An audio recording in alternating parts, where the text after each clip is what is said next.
서브 이슈입니다. 인플레이션 배후는 미중 전쟁이다. 소비자 물가지수가 오르는 이유가 무엇이냐라고 했을 때 여러 가지가 있는데요. 크게는 인건비 상승, 두 번째는 공급망 이슈이기 때문입니다. 여기서 우리가 주목해야 할 것은 공급망 이슈 문제입니다. 인건비 상승이야 이제 팬데믹에서 엔데믹으로 가고 있기 때문에 시간이 지나면서 차차 해결될 것으로 보입니다.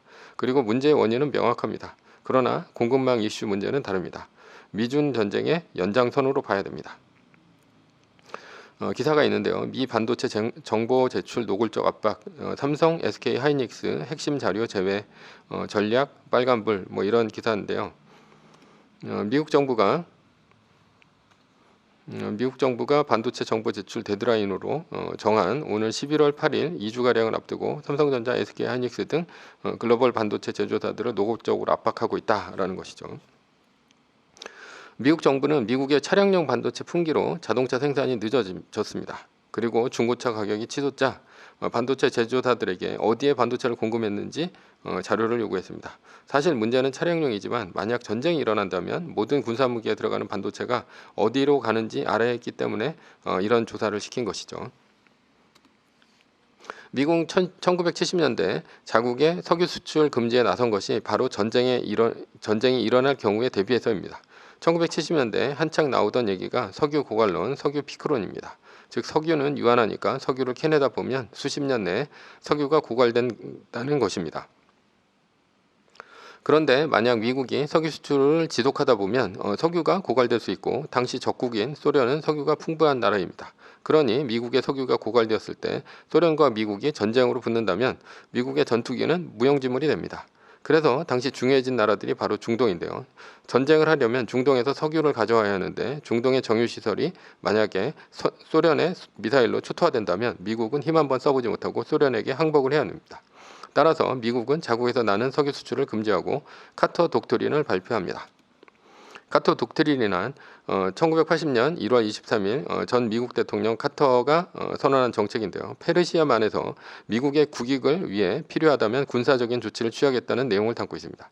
이후 중동은 미국의 국내 문제 다음으로 중시하는 나라가 되었죠. 그래서 1980년대 이후 미국이 개입한 전쟁이 이란 이라크전을 포함해서 걸프전, 이라크전 등 숱한 전쟁이 중동에서 일어났습니다. 그러나 이 문제는 미국에서 셰일가스가 나온 이후 뚝 끊겼습니다. 셰일가스 매장량이 미국이 200년간 쓰고도 남을 정도로 발견되었기 때문입니다. 그리고 미국은 사우디에서 미군을 빼서 아시아로 배치를 완료합니다.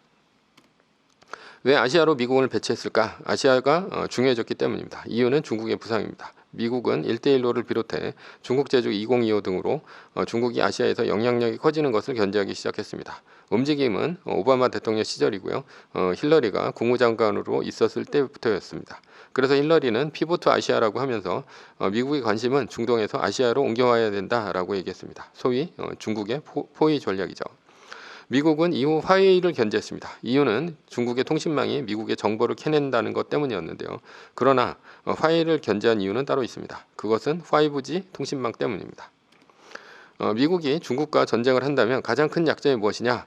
바로 위성에 과도하게 의존한다는 것입니다. 미국의 항공모함을 호위하는 이지스함, 첨단 미사일, 방공 시스템 이런 것 등이 바로 GPS 위성 신호로 컨트롤되고 있다는 것입니다. 이런 약점을 아는 중국은 전쟁이 일어나면 일단 하늘에 떠 있는 미국의 위성을 미사일로 파괴시킵니다. 이러면 미국은 대책이 없습니다. 미국의 미사일과 이지스함 방공 시스템이 모두 무력화되는 것입니다. 그래서 중요한 것이 바로 지상의 5G 시스템입니다. 5G 시스템을 이용해 날아오는 미사일을 쏘고 날아오는 미사일을 추적하고 방공 시스템을 가동하는 것입니다. 그런데 5G 시스템의 최강자는 누구냐? 바로 화웨이입니다. 화웨이는 특허도 많았지만 중국의 지원을 받아서 저가로 제작할 수 있었기 때문에 가격 경쟁력에서 가장 뛰어났습니다. 만약 화웨이의 시스템이 유럽, 아시아, 미국 등에 깔리면 어떻게 되냐? 중국의 미사일, 항공모함, 방공 시스템은 돌아가는데 미국의 군사무기는 무용지물이 됩니다. 그래서 미국은 화웨이의 약점인 반도체 공급을 막았고 결국 화웨이는 스마트폰 생산을 포기하게 됩니다. 화웨이가 스마트폰을 팔았을 때 삼성전자, SK 하이닉스의 제품이 들어가 있다면 바로 미국이 알기 때문에 화웨이는 스마트폰 생산을 포기한 것입니다. 그리고 5G 장비주가 부진한 이유는 미국이 5G를 건너뛰고 6G로 감으로써 중국을 국제 표준에서 국제 통신 표준에서 완전히 배제하려는 그런 의도입니다. 이때 미국 다음으로 가장 먼저 화웨이의 통신 장비를 거부한 곳이 바로 호주입니다. 호주는 이외에도 중국의 코로나19에 대한 기원 조사를 받을 것을 요청했습니다. 그러자 중국은 미국은 때릴 수가 없고 만만한 호주를 때리기 시작했습니다. 호주에 철광석이나 석탄을 수입하지 않고 호주 와인에 200%의 관세를 때렸습니다. 이것이 바로 공급망 지연의 원인이 되었습니다. 중국은 세계의 공장입니다. 그런데 저렴한 호주의 석탄 철광석이 들어가지 않자 전기 가격이 올라갔습니다. 그리고 생산 단가가 올라갔습니다. 그리고 중국은 미국이 반도체 공급망을 가지고 압박해오자 자신도 공급망이 있다는 사실을 알게 되었습니다. 그것이 요소수와 마그네슘입니다. 아마도 이 아이디어는 일본이 한국을 제재할 때 에칭가스와 불화수소 금지에서 아이디어를 얻었을 것입니다. 중국은 9월부터 호주산 석탄 때문에 전기 공급이 원활하지 않다. 그래서 요소수가 부족하다고 했습니다. 이어 마그네슘마저 부족하다고 했습니다. 그리고 이들 품목의 수출을 조이기 시작했습니다. 마그네슘은 전기차 차체를 만드는데 꼭 필요한 물체죠. 그런데 전 세계 마그네슘의 85%를 중국이 생산합니다. 이렇게 중국은 압도적인 시장 점유율을 가진 품목을 수출 제한함으로써 공급망 교란에 나선 것입니다. 즉 말 안 들으면 너희들 공장 차 모두 설 수 있다, 이런 경고를 주변국에게 보내는 것입니다. 무조건 미국 편에 서면 중국으로부터 보복을 받을 수 있다는 사실을 알리고 싶었을 것입니다. 중국의 무기는 무디입니다. 요소수, 마그네슘 생산은 못하는 것이 아니라 안 하는 것입니다. 환경 문제 때문이죠. 그러나 중국이 이렇게 막아봐야 중국의 불신만 커지고 미치 못할 나라 이미지만 쌓입니다.